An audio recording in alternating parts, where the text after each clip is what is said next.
The Valve Steam Deck is set to launch, in limited quantities anyway, later on this year, rolling out through the first couple quarters of next year, and a lot of us definitely cannot wait.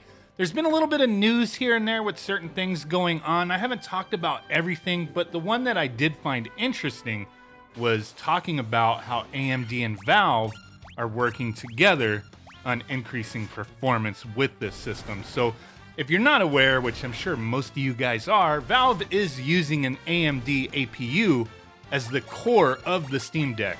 So an APU is essentially an accelerated or advanced processing unit, which is a processor that incorporates the CPU and GPU into a single chip. With the APU being used here, it includes a Zen 2 CPU and RDNA 2 GPU. Out of the box, the Steam Deck will be powered by SteamOS 3.0, which is a new optimized version of the SteamOS that is being customized for use on the Steam Deck. This OS is an Arch Linux-based system and also includes Proton, which we've kind of touched on before, which is a Windows compatibility layer that allows the Steam Deck to run games that were made specifically for Windows via the built-in operating system. So through that Linux operating system, you'll have, Windows game compatibility. And I think the use of this Windows compatibility layer is what will make or break the Steam Deck out of the box for the average user. As I feel there will be a lot of people who purchase this who wish to just use the device with the stock experience, stock OS, and just play all of their already owned Steam library. I'm sure there'll be plenty of people, myself included, who will want to install their own operating system, start tweaking around with things, tinkering. For sure, that will be the case for a lot of users out there, but for that average person who just wants that stock, experience playing their games, that Windows compatibility layer is definitely a big thing. And with Valve having already stated that they haven't ran into any issues playtesting any games on Steam so far, I do feel that's built up quite a bit of confidence. But we know they haven't tested everything. It's just not possible. There's so many damn games on Steam. It just seems like an impossible task to test everything.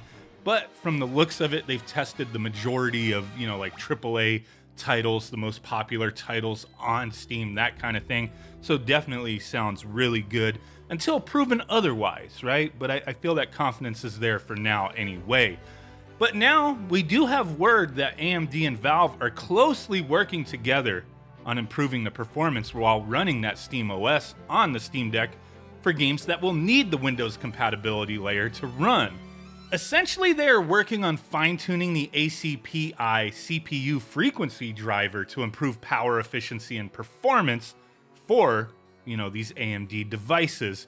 This driver, it was initially not as efficient from what I've read with more modern AMD designs, so this collaborative effort can definitely bring improvements to not only the Steam Deck, but other systems as well. We'll have to wait and see how this all turns out, and if it will be a Valve-only specific driver, or if it'll be something that's available to everyone, open source type of thing. But overall, this does sound like good news for those wanting to pick up the Steam Deck. It's said that AMD will talk more about the details of the specific driver later this year at the X.org developer conference in September. So we'll have to hear more details then to see how this is all going to work out. But a lot of promising things being talked about out there. I'm really digging seeing, that it's not just, okay, the system's done, we're just waiting to manufacture it to see what kind of interest there is. There's efforts out there to improve upon what they've already done, which hasn't even released to the public yet. And I dig hearing those kind of things and seeing those kind of things.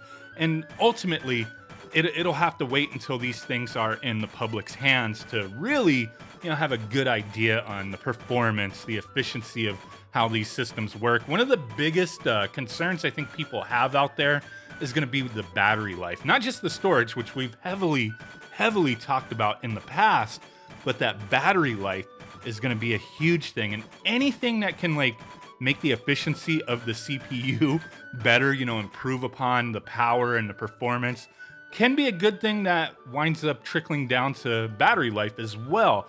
One person in one of my comments brought up the other day, talking about when we were discussing storage options and all that kind of thing, talking about the impact of, games loading and, different types of storage that we'll use on the, the impact of the battery life with that type of thing. So I'm sure, a lot of us out there are going to be interested in squeezing the most we can get out of that battery, as this is a portable PC. It's a handheld PC. Do you want to be tethered to the wall like a Sega Game Gear? I mean, it's said to have between 2 to 8 hours battery life, depending upon, settings, what type of game you're playing, that kind of thing. 2 hours really is not much. I could definitely see the use of like portable batteries and stuff like that, but for sure, I'm open to hear any kind of news that could potentially, help with that, hopefully going more toward the higher end of, 8-hour battery life. And I'm not saying that this specifically will impact that, but anything's possible. Anything's possible. That's one of the biggest concerns I currently have, is that battery life. But then also at the same time, like, hey, if that battery just like doesn't have juice anymore and we can't recharge it type of thing, is it going to be easily accessible to replace that battery, to get a replacement for it, or to get a better battery installed later on? These are all questions we won't know the answers to until this thing is torn apart after it's, in public hands. I don't know that necessarily Valve will have like IGN or any of the other people they, have been close with doing teardowns necessarily. I'm curious to see if that does happen before launch, but really it's going to be a waiting game to know for sure, what we're working with, what is the possibilities as far as expanding upon the system ourselves with the storage and possible battery replacements, that kind of thing.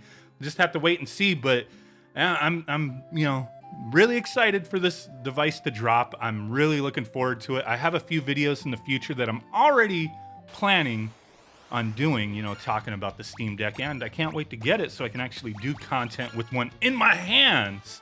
But let me know down below, are you still excited for this thing? Has the hype kind of worn off on you?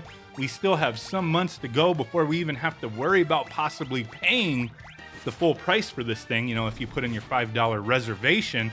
Let me know down below. I'm really curious to see, what the thought is, with the community that watches my videos on this device. So far, it's been pretty positive. A lot of people out there seem to be excited, so I'm hoping that doesn't dwindle down too much, because I'm still excited. I'm still excited. But appreciate you guys watching, hanging out with me on this one, and I will catch you on the next one. Peace out, bye-bye, and boom, bye!